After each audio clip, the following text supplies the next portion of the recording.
Olá, nono ano, tudo bom? Estamos aqui juntos novamente para corrigirmos agora a semana 2 do nosso PET volume 4, na disciplina de língua portuguesa. É muito bom estar juntos novamente com vocês.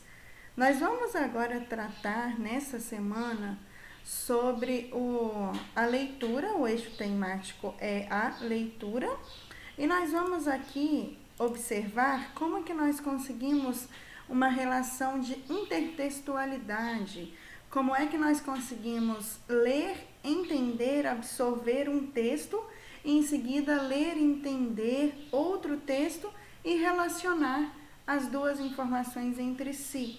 Isso é chamado de intertextualidade, a compreensão de um assunto tratado em dois ou mais textos diferentes, tá bom? Isso aqui é excelente para vocês que com certeza querem prestar o Enem. Logo no próximo ano, vocês estarão entrando aí no ensino médio. E essa relação de textos, essa intertextualidade é muito usada, muito cobrada, por assim dizer, né? É um recurso que o Enem utiliza bastante. E, além do mais, é benéfico para outros campos da nossa vida, porque nos ajuda a linkar uma informação nova com uma informação que você já possui, e as duas acabam se completando, dando um sentido mais amplo ao assunto. Então, nós vamos começar agora e nós vamos ler esse texto chamado Maneira de Amar. Esse é um texto muito bonito, que é um conto de Drummond, Carlos Drummond de Andrade.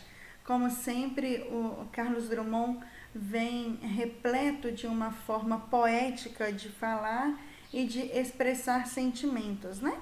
Como é um conto pequeno, nós vamos lê-lo, então, rapidamente, não vai tomar o nosso tempo com relação ao vídeo. Maneira de Amar. O jardineiro conversava com as flores e elas se habituaram ao diálogo. Passava manhãs contando coisas a uma cravina ou escutando o que lhe confiava um gerânio. O girassol não ia muito com a sua cara, ou porque não fosse homem bonito, ou porque os girassóis são orgulhosos por natureza. Em vão, o jardineiro tentava captar-lhe as graças, pois o girassol chegava a voltar-se contra a luz para não ver o rosto que lhe sorria. Era uma situação bastante embaraçosa, que as outras flores não comentavam. Nunca, entretanto, o jardineiro deixou de regar o pé de girassol e de renovar-lhe a terra na devida ocasião. O dono do jardim achou que seu empregado perdia muito tempo parado diante dos canteiros, aparentemente não fazendo coisa alguma, e mandou-o embora, depois de assinar a carteira de trabalho. Depois que o jardineiro saiu, as flores ficaram tristes e censuravam-se porque não tinham induzido o girassol a mudar de atitude. A mais triste de todas era o girassol, que não se conformava com a ausência do homem. Você o tratava mal? Agora está arrependido? Não, respondeu. Estou triste porque agora não posso tratá-lo mal. É a minha maneira de amar. Ele sabia disso e gostava. Olha só, faz parte dos contos plausíveis do Drummond. E é muito interessante esse texto, nós vamos dialogar um pouco mais sobre ele na última questão. Então, vamos começar aqui a número 1. Observe os trechos abaixo e grife as expressões que marcam a passagem do tempo no enredo. Então, vamos falar da questão tempo.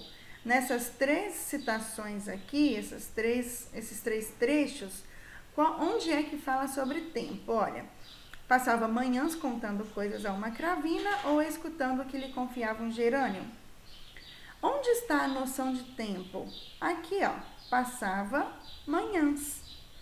Esse é o tempo que ele dedicava às suas manhãs. Letra B, e mandou-o embora depois de assinar a carteira de trabalho. Então, aqui está a noção de tempo. Mandou-o embora, antes de mandá-lo embora, tinha assinado a carteira. Então, a palavra que denota tempo é o depois. Letra C, depois que o jardineiro saiu, As flores ficaram tristes e censuravam-se. Aqui também é a palavrinha depois, ok? O que fazia com que o girassol se destacasse na história?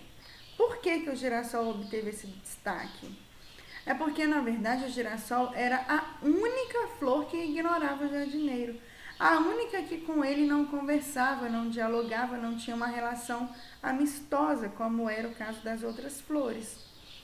3. Como podemos caracterizar o dono do jardim nesse texto?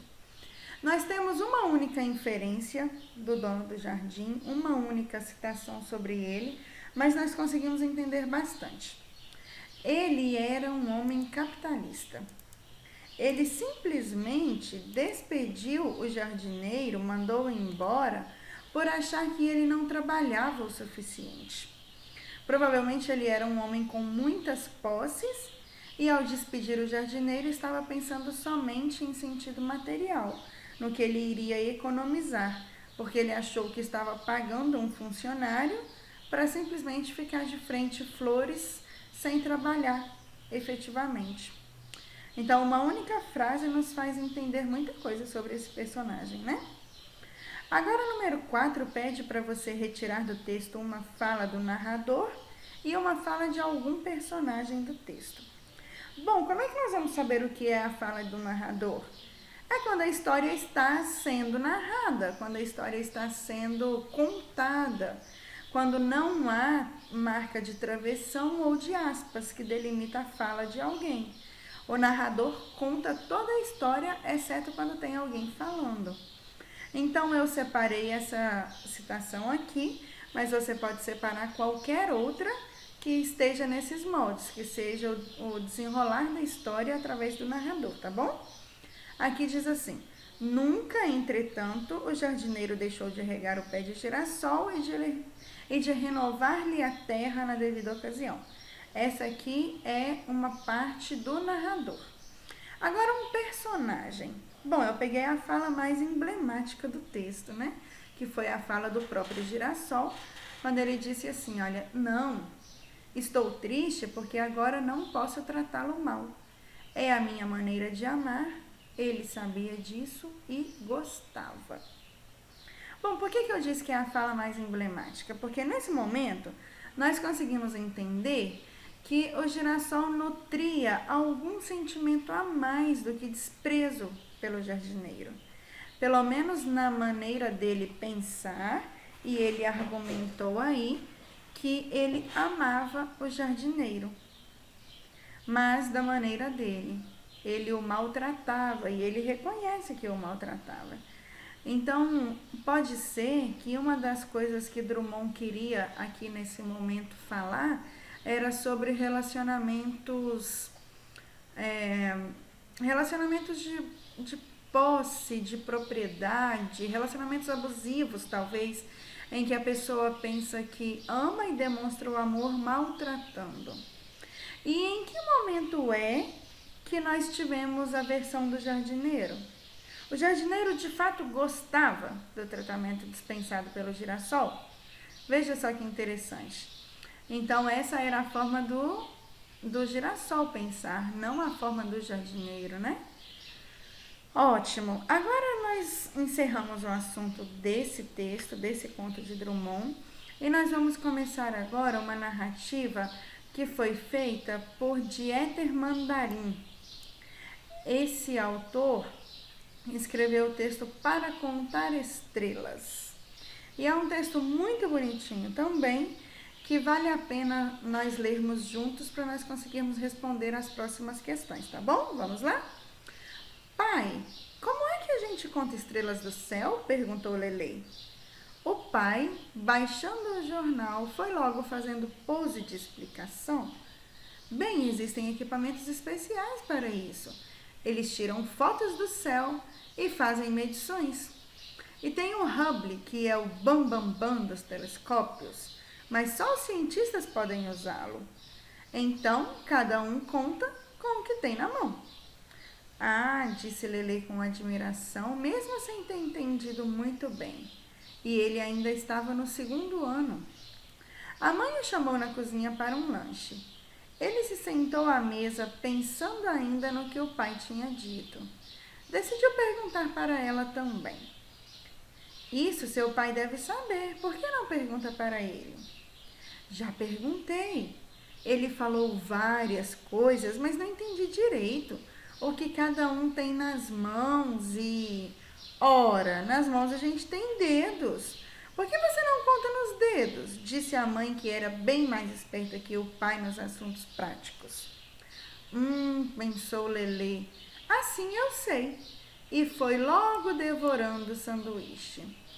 Uns minutinhos depois, Lelê já estava no quintal. Olhava para o alto, bem fundo no céu de estrelas.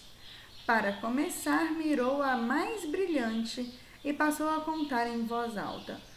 1, 2, 3, recolhendo o dedo de cada vez. Chegou até 10. Olhou para as mãos, olhou para o céu, suspirou. O problema é que ele tinha só 10 dedos e o céu tinha muito mais estrelas. Desanimado, sentou-se na varanda, apoiando o queixo nas mãos.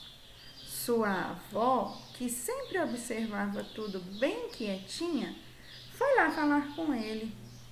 O que foi, filho? Nada. Sabe, eu conheço um jeito de fazer caber todas as estrelas na mão de uma só vez.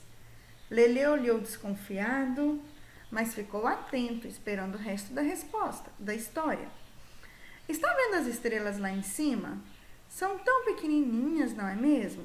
Pois então, basta você olhar bem para elas, como se fossem grãozinhos de areia. Daí você passa a mão assim por todo o céu, como se estivesse varrendo, e fecha de uma vez no final. Depois, chacoalhe bem e põe em cima do coração, pegando emprestado um pouco da luz delas. Então, ela deu então uma piscadela e foi se levantando para entrar em casa. Lelê percebeu uma emoção estranha no peito, sentiu uma saudade imensa da avó, queria que ela morasse com ele para sempre. Desde então, sempre que tinha vontade, Lelê contava todas as estrelas do céu e num punhado só. Que bonitinho, né? Que texto bonitinho, carismático, não é verdade? Bom, o narrador participa da história ou apenas conta o que aconteceu? Bom, esse narrador aqui, ele não participa, ele não entra na história, ele não dá a sua opinião pessoal, ele é um narrador observador. Ele observou os fatos e narrou a história sem se envolver com os acontecimentos, ok? 2. Qual o conflito gerou o enredo? Conflito, meus amores, é como que o pontapé inicial. É o que faz com que a história se desenrole. E o que foi que fez com que essa história acontecesse? Era a curiosidade de Lelê em contar as estrelas do céu. Ele queria saber quantas tinha. Se ele não tivesse ido atrás da história do pai, da resposta da mãe, da avó, ele não tinha, essa história não tinha acontecido, correto? As indagações da criança foram respondidas em que momento? Bom, na verdade, em todos os momentos, porque Lelê teve resposta do pai? Teve. Lelê teve resposta da mãe? Teve também. E da avó? Teve também. A diferença é que Lelê só ficou satisfeito, só se deu por contente, por respondido, quando a sua avó lhe explicou a forma dela pensar. Certo? Então, todo mundo respondeu. Mas para Lelê, a resposta que fez diferença foi a da vovó. Segundo o texto, o que o pai quis dizer com então cada um conta com o que tem à mão? Bom, ele quis dizer que cada um usa o que tem ao seu alcance para contar as estrelas. Cientistas usam telescópios, pessoas comuns contam a olho nu, né? Então ele quis dizer que cada um usa o que tem ao seu alcance, tá bom? Após o desenvolvimento do clímax, passada a atenção, que sentimento se percebe entre a criança e a avó? Bom, observe que no início Lelê ficou em dúvida sobre o que a avó disse, contar tudo de uma vez? Como assim? Mas aí passou esse clima, passou essa tensão, né? E o sentimento que se percebeu entre Lelê e a avó dele é um sentimento de amor, de carinho, de ternura.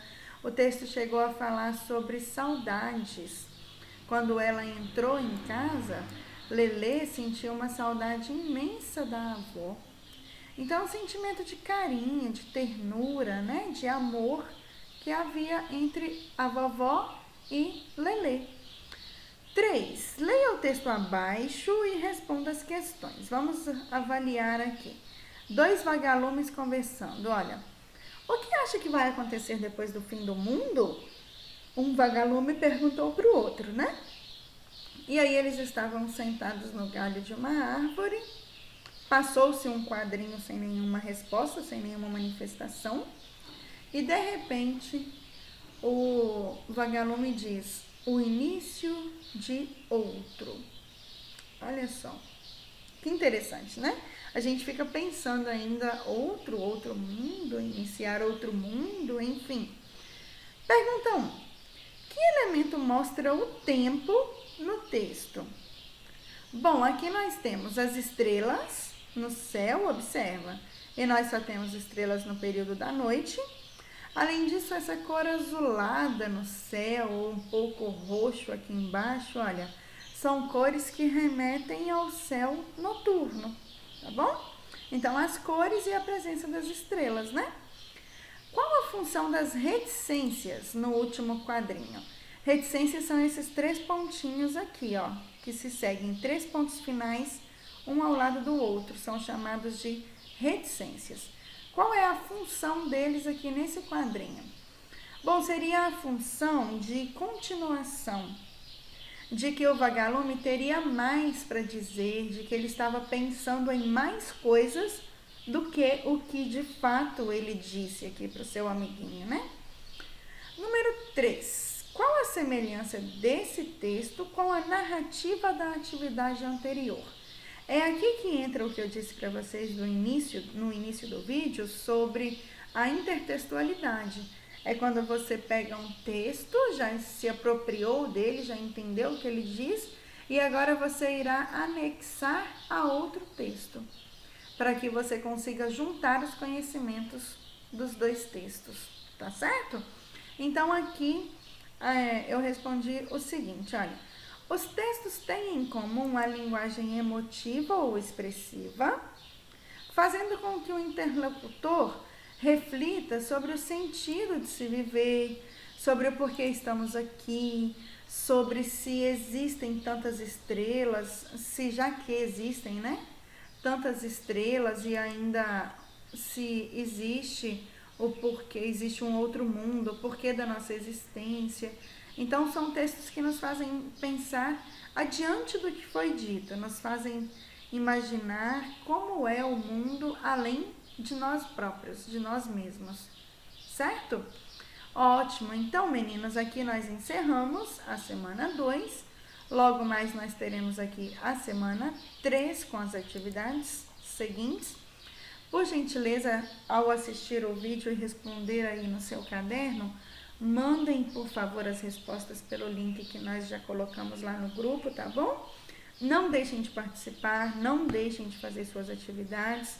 Fiquem com Deus, um grande abraço e até a próxima semana. Tchau, tchau!